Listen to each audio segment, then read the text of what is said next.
Alright, welcome to the guide. I'm going to cover a few things you should know in this game here. First thing being the gear. Each gear is going to have a set of resists, and it's going to have a set of weaknesses. So obviously if you're wearing fire gear, which this is, and you face an ice boss, you're going to do more damage. All that stuff, that's pretty much self-explanatory. Same thing goes for the weapons. You want to use ice guns against fire bosses. The best lantern in the game is probably Drask's Eye, but starting off, you might want to use Skarn's Defiance because it gives you a 250 hit point shield, which is pretty huge. Also, too, the first gear you want to use, if you can, is your Nasher cloak, which is pretty easy to get, and your, I believe it's Nasher, yeah, Nasher treads, because they give +3 tough, or they give +1 tough, and then when you level them up to +6, they get +2, and when you level them to +10, they get +3. But what tough does is it increases your maximum health and increases the healing received from all sources, scaling with how many cells you have infused. +6 is the cap for any cell, so you don't have to go past +6. So stacking +9 isn't going to give you any more benefit than having just +6. And you want to put conduit in there if you can, because it gives everybody in your group attack speed. So far as sockets go, you want to try to get as many power and technique sockets as you can. Some weapons you're not going to have the ability to do that, like this one. It's mobility cell, that's what it's called.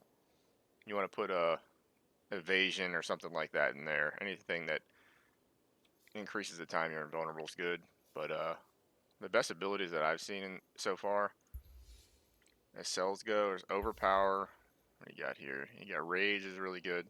Rage hunter is almost mandatory. You want to have +6 rage hunter as soon as you can. And that increases the damage against enraged behemoths. So whenever they turn red, you pretty much do whatever percentile damage more to them. Predator's really good if you know how to dodge. You want to make sure that you do know how to dodge. If you don't know how to dodge, I suggest replacing that with something else. Maybe with a part break, which is from Bladestorm,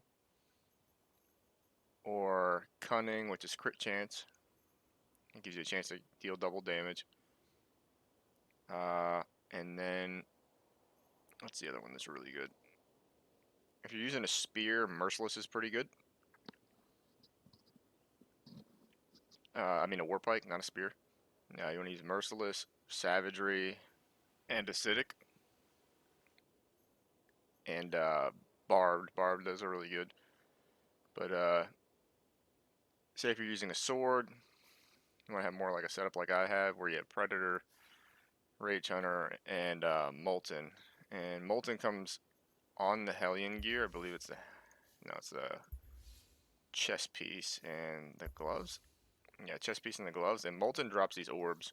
And these orbs are going to increase your attack speed by a certain percentage, and the cooldown will be reduced. Sorry you can't see that up there, but it says 16-second cooldown at +6. And it'll drop 3 orbs on that cooldown. And that orb is going to make you immune to fire and increase your attack speed and movement speed once again. Leveling up so far, I started off with the sword. It's pretty easy to use. It's very user friendly. And I think you start off with Valiant Overdrive. You won't have a mod equipped, but you're going to get Adhesive Hilt first, and you're going to want to use that all the way up until the time you get Reactive Hilt. Now, Reactive Hilt's really good, and when you get Adhesive Hilt, you'll wonder why you want to use Reactive Hilt over Becoming Unstaggerable. Becoming Unstaggerable is nice, but it can make you take a lot of damage, and this is going to let you do a dodge attack and crit all the time. So far as swords go, the Hellion weapon's probably the best one because it has 2 power slots, and that's why everybody uses this Hellion gear, because it has 2 power slots until you get to later game. But your first big upgrade for weapons is going to be from this, and that goes for any weapon. Your first big upgrade in any weapon is going to be for you to grab the Hellion version of it. Can move on to the actual types of cells that you do have and you want to make sure you have leveled up. Over here you can use this Aether Dust to buy these cells. I wouldn't suggest using the platinum because you're gonna get enough cells to where you can deconstruct them into enough money to buy any of those cells up there. So that'll help you get that and fast track that. Also, you're gonna have one of these unlocked, and you can use the ace chips you acquire through your hunt pass to speed up the process. But usually it takes 1 day for the green gems and 2 days for the blue gems to upgrade them into purple ones. So on here you'll see you have your 5 different cells, and depending on the weapon you use, you're gonna want to equip those certain cell slots into your gear and what you have available. Like I said, conduit's really good for your lantern, and then you want to have max rage hunter, and on most fireballs you're going to have molten just for the attack speed and the immunity to fire. But tough is a really good one when you're first starting out. I would use tough a lot. Let's see where tough's at. And just increases your max health and healing received. Same thing goes for that Nasher gear. So you want to upgrade that Nasher gear real quick and move on to the higher level cells. You do want to get overpower and rage hunter if you're using any melee weapon, and then maybe if you're good at dodging, use predator and use rage together and kind of try to take damage in the beginning, and then once your health gets below 50% and your rage procs, try not to take any damage at all to get a pretty decent bonus to your damage. So far as the hunt pass goes, there's going to be little marks that you see on the ground. You can see it up there, and you're going to get 10 of those throughout your playtime, and you're going to get half a level on your hunt pass for getting 10 of those. So whenever you're first leveling up, you want to make sure you get these. Pick them up. If we go over to this guy, you're going to see the potions. You're not going to be able to craft these off. I just want to go over the best ones so far. Like say Frenzy, and this is just for the beginning, so I'm not going to count the pylons and stuff like that. You get Frenzy pretty soon. Frenzy, Stamina, and Blitz. And if you're using Hammer, you want to use Assault. I would use Bulwark because you take a lot of damage, but Frenzy is pretty much a go-to. Frenzy, Blitz, Bulwark, and the Stamina ones are the first 4 ones you're going to get that are really good, so you can interchange those. The Airstrike Beacons are okay, and you'll get some of those out of your hunt pass pretty early on, but they're not something you want to go to. Later on in the game, you're going to use Inspiring and Ironhide pylons to help out your group. You'll unlock Barrage Grenade pretty soon, but Concussive Grenade's the one you're going to want to use once you unlock that, which isn't until later on in the game, but it has a chance to boop targets. Booping is pretty much interrupting a monster whenever it's doing a move, and whenever you boop them, you pretty much knock them on the ground to where they're staggered for a little bit, and everybody does more damage to them, and obviously it interrupts the attack.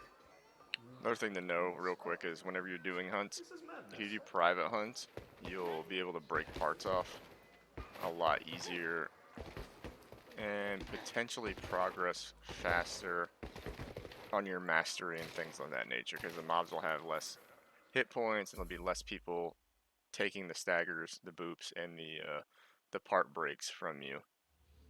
So that's one way to level up your mastery. You have mastery in here, and pretty much the soft cap for all this is level 10. But if you look on here, we'll go rewards. Let's do sword just because that's what I main. Pretty much you'll get more rewards like different hilts, different titles. You get Slayer cores, which give you cells as you level up. And to level up your behemoth mastery, it's actually better to use multiple versions of these weapons instead of just specializing. But I like to focus on one thing to get good at it, and I recommend doing that because once you level up one, it's very easy to level up another. It probably took me like 4 or 5 days to get, and that's playing a lot. 4 or 5 days to get to like a level 16 for swords, and it took me after that. It only took me 2 days to get to the same part on repeaters. So far as behemoth mastery goes, you'll get the same rewards, sort of, just you won't get any buffs other than like these max potion carries or armor levels once you hit 25. Hitting 25 is kind of difficult, but you can do it. Slayer level is just going to come naturally. It's probably the fastest leveling out of all of them, obviously. But you can level up your mastery by completing these little objectives on here. And you have things like, stagger the boss, break parts off. And then every time you complete them, you get experience, which is going to give you a base amount of mastery every time that levels too. My advice of leveling up your behemoth mastery fastest is to fight as many different monsters with as many different weapons, and it's pretty much just a grind. The benefit to it is obviously it lets you level up your weapons and your gear past a certain point to fight the end game monsters like Shroud and Rezakiri and the Heroic Plus patrols. You're going to want to focus on mastery for whatever weapon it is that you have, and it's pretty much self-explanatory. You just fight them with different types of weapons, just like I said here. Different element weapons also too will help you do it. You'll see some, like I could level up my axe affinity real easy just by equipping a radiant or an umbral axe and just going and attacking some mobs. That would level up super fast. Alright. Now certain monsters, like, they have animations before they attack, and you can see him kind of come at you, and you can actually hit him during that or that one, and it'll do things like stagger or boop him. But your heavy attack is going to do the most amount of damage, and you want to hit him in the head for the most stagger damage. If you hit him in the legs, they take 50% less stagger damage unless you have some sort of prevention of that, like the weighted crown for the mace helps that not happen. You see, beginning monsters, they have pretty much basic attacks, and they're pretty simple to dodge, but some of them have combinations. That's that Molten proc I was telling you about right there. You pick that up, increases your attack speed. Alright, if I start hitting his head, hopefully I don't kill him first, but he'll eventually get these little bubbles on his head. There you go, those are little bubbles right there. When he has those, he's pretty much about ready to get staggered. And you can knock him on the ground, and that'll help you do more damage to him with the right abilities. You can still hit him in the legs to stagger him, like that. See, they also do animations like that, and most of them, whenever they do enrage, they explode. So you want to get back whenever you see them do that, or get ready to dodge. Also, too, parts break off like that. Pay attention to those, because those are heart seekers, and they help level up your hunt pass. And I think they give you a little bit of experience too. Just grab that, and we don't get killed, right?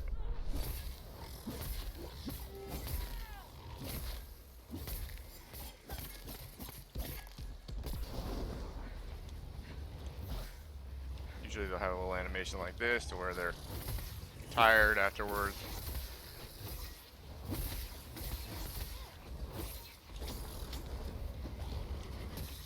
And they'll give you a chance to do stuff. Now that's an official stagger right there. It didn't do it the first time. When they're staggered, if you have those slots in your cells equipped for like Rage Hunter and stuff, you'll not Rage Hunter, but Overpower, you'll do more damage to them.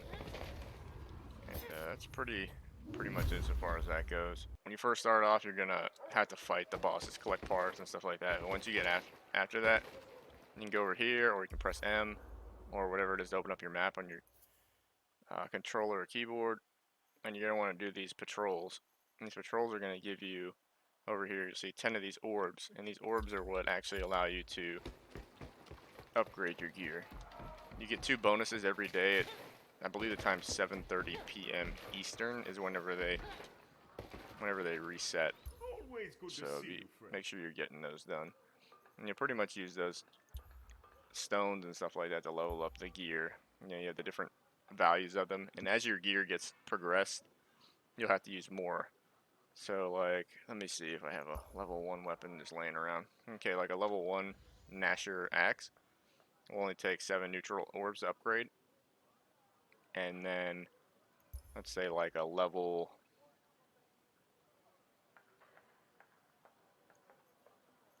what do I have here? Okay, to upgrade them to level 6, you'll actually need more of the parts that are originally used to craft it, and something like dull arc stones, which are from dire patrols. And then as you progress further, you'll need the heroic versions, which are shining arc stones, to level it up. Eventually, you'll need, yeah, like this, shining arc stones, blaze, and dull. Eventually, you'll need peerless, which are from heroic plus patrols, but that's way, way down the line, so don't focus on those yet. uh, Another thing about the learning curve in this game, they made it to where it's kind of challenging, so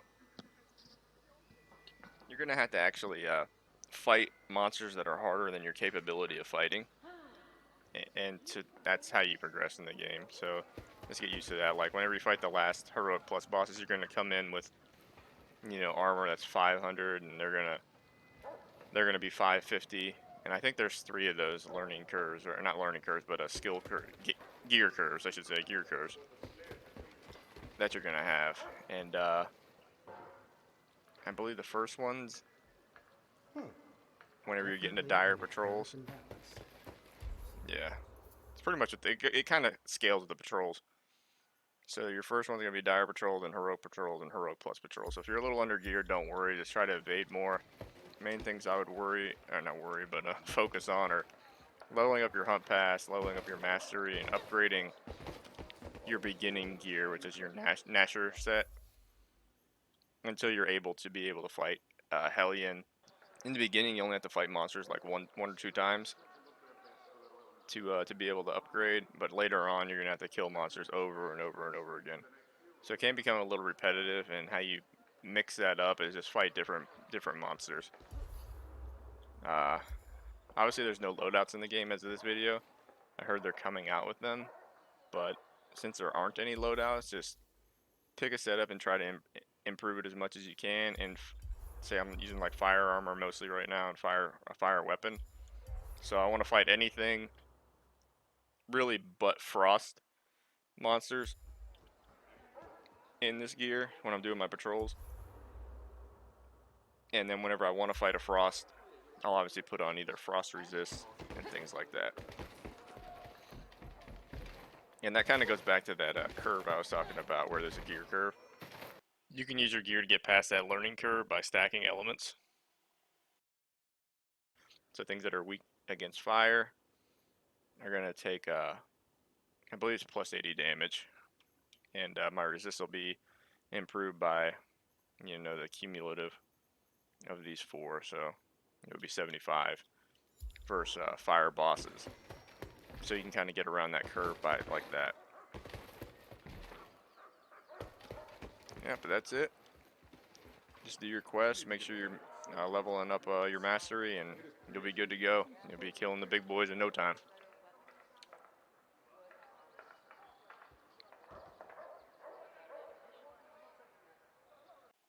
Thanks for watching, and I hope to see you soon. Later.